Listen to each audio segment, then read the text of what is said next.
All right, welcome to lesson 1.2.3, Piecewise-defined Functions. Here is the last question from yesterday's assignment or lesson that we did not get to. It's a warm-up. We want to find the inverse for these three equations, and then if there are any domain restrictions, please list them. I would like you to focus on parts A and B, and then answer the question down below. Are f of x and g of x functions? So pause this now and take a few minutes to answer these questions. When you're done, come back. Okay, welcome back. You can take a look at part A. Remember, the first step is you always swap the x's and the y's, or the x and y, and then get y by itself. So the inverse function ends up being the cubed root of x plus 5 all over 3. Now in part B, your inverse function ends up being 1/2 x squared minus 2, which is a parabola. There's both that left and that right half coming from the vertex, while g of x is just half of a parabola. That function looks something like this. And so since we only have half of a parabola, we have to restrict the domain of g of x, meaning that x has to be greater than or equal to 0 in order for the graphs to be symmetric with each other. If we do not restrict that graph, then we have this entire parabola. We don't want the entire parabola. We only want, if I can do this, that right half.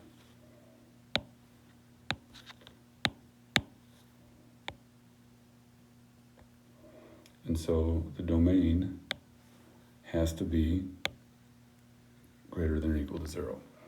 Then in the bottom question, are f of x and g of x inverses? Since f of g of x equals x and g of f of x equals x, they are inverses, and you can take a look at the work. On to the next slide. Today's lesson is about graphing piecewise functions, making tables for piecewise functions, and being able to determine whether a piecewise function is continuous. But first, we need to understand a little bit better what exactly is a piecewise function.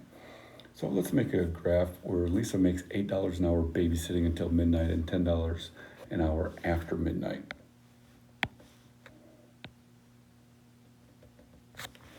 That graph is going to look something like this, where we have time, or excuse me, hours on the horizontal axis, and money, the amount she makes, on the vertical axis. So let's go 10, 20, 30, 40, 50, 60, 70, $80, and 0, 1, 2, 3, 4, 5, 6, 7, 8, 9, 10 hours. If she works 0 hours, she makes $0. If she works 1 hour, she's at 8. 2 hours, she's at 16. 3 hours, she's at 24. 4 hours, she's at 32. And after 5 hours, she's made $40. So if she started at 7 and was making $8 per hour, and she works until midnight, that would be 5 hours, she's made $40. That equation for f of t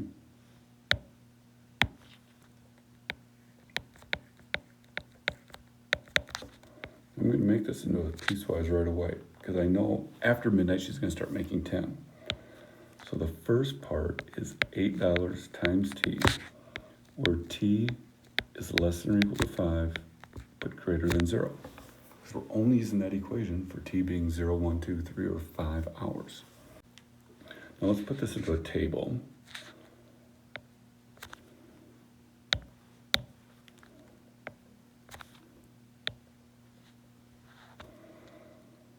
T, number of hours, and that's the amount of money that she makes. 0, 1, 2, 3, 4, 5, 6, 7. 0, 8, 16, 24, 32, 40. But now she's going to start making $10 an hour. So then this would be 50 and 60. Let's actually change colors on those.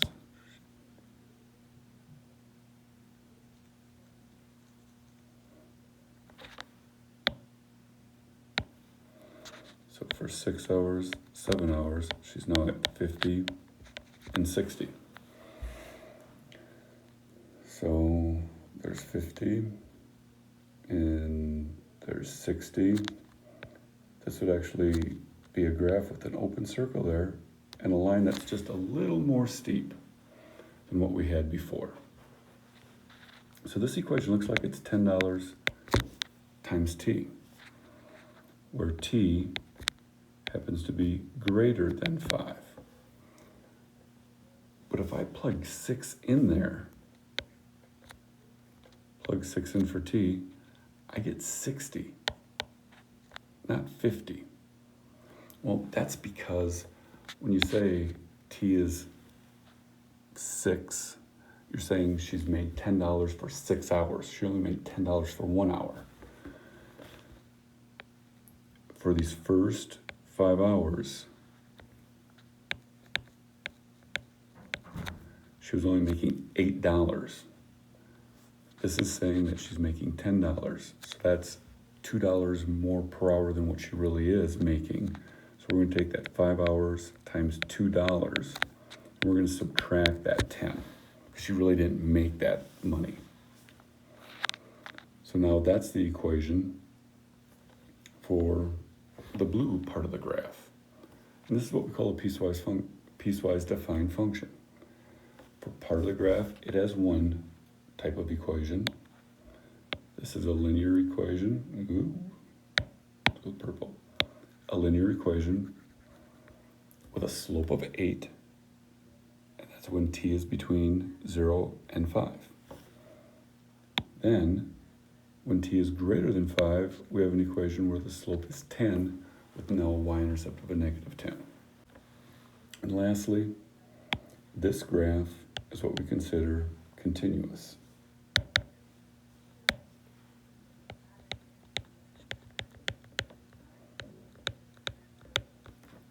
Because where the one graph stops, the other one continues from there. There is no space between the graphs. On to the next slide. So now let's look at this function, g of x equaling x squared plus 2. Let's examine x squared plus 2 for x less than 1. We're going to build a table for that particular function. So if I plug a negative 5 in there, negative 5 squared is 25, plus 2 is 27. Negative 4 squared is 16, plus 2, 18. Negative 3 squared is 9, plus 2, 11. Negative 2 squared plus 2, so that becomes 6. A negative 1 squared plus 2 is 3. 0 squared plus 2 is 2. 1 squared plus 2 is 3. Let's graph those points, starting with 1, 3, and then 0, 2, and then a negative 1, 3, and then a negative 2, 6, negative 3, 11,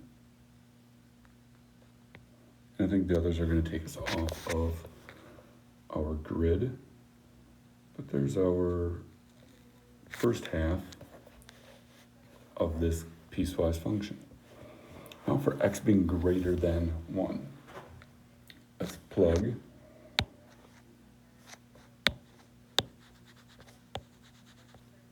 one into that equation. 1 times 2 is 2, plus 7 is 9. 2 times 2 is 4, plus 7, 11. Oh yeah, this just has a slope of 2, so I'm just increasing by 2 each time. 13, 15, 17, 19, 21. Let's plot a couple of those points. 1, 9. And that's actually going to be an open circle. And then 2, 11. 3, 13. Now, since the one graph stops here, the other graph starts, so it stops at x being positive 1 and output of 3. The other graph starts at x being 1 and y being 9. This is not continuous. What are the domain and range of this function? Well, the domain is all reals. Everything less than or equal to 1, but everything then greater than 1 in the second part. So our domain is all reals. The range, well, the minimum value is at 2. So y has to be greater than or equal to 2. On to the next slide. You can do this in your calculator. If you want to do this in your calculator, there's one of two ways. Here's one way. You can go y1 equaling x squared plus 2 times x less than or equal to 2 plus parentheses 1/2 x plus 5 parenthesis or end parenthesis and then parenthesis x greater than 2. These inequalities can be found under the test command on your calculator.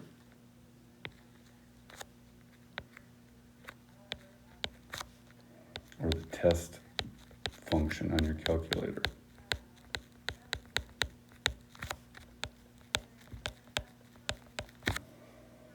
And that would be typing in, the key sequence would be second, math, and then choose whatever symbol you're looking for. Another way to type this into your calculator is using y1 for the first equation. It's better to use dividing by if you can. And then y2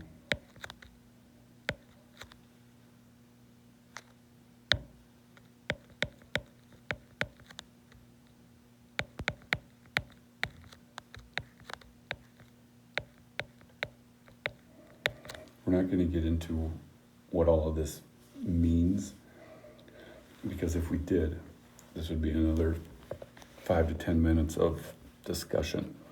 Those are just two ways you could type it into your calculator. Please give it a try. Pause this, type it in, adjust your viewing window so that you're using the -10 to 10 window or the standard window.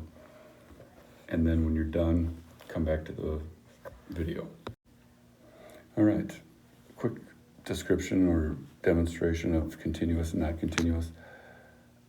If you read this carefully, it says graph is continuous if the graph of the function can be drawn without lifting the pencil from the paper. So if I'm going to take and graph this, I can graph this without lifting my pencil from the paper. Therefore, it's continuous. There's no space between the two parts of the graph. This graph is not continuous because I got a lift through here. On to the next slide.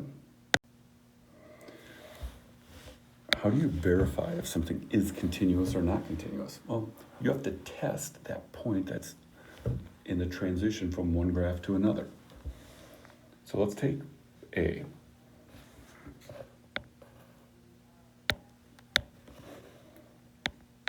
Is j of x continuous? Well, it is if 2 raised to the power of 2 is the same as a negative 2 times 2 plus 9. So let's start by writing x equals 2. Then 2 squared equals 4. So I have an ordered pair of 2, 4. Now when x equals 2 in the second part of the equation, then a negative 2 times 2 plus 9 comes out to be 5.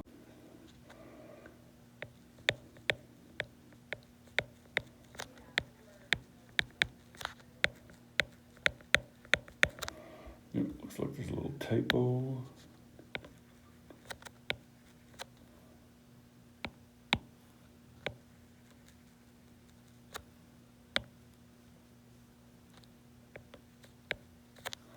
So your ordered pairs are 2, 4, and 2, 5. Well, that's not continuous because the output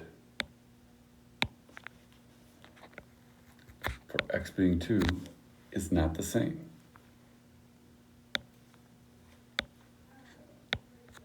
Oops. So j of x is not continuous.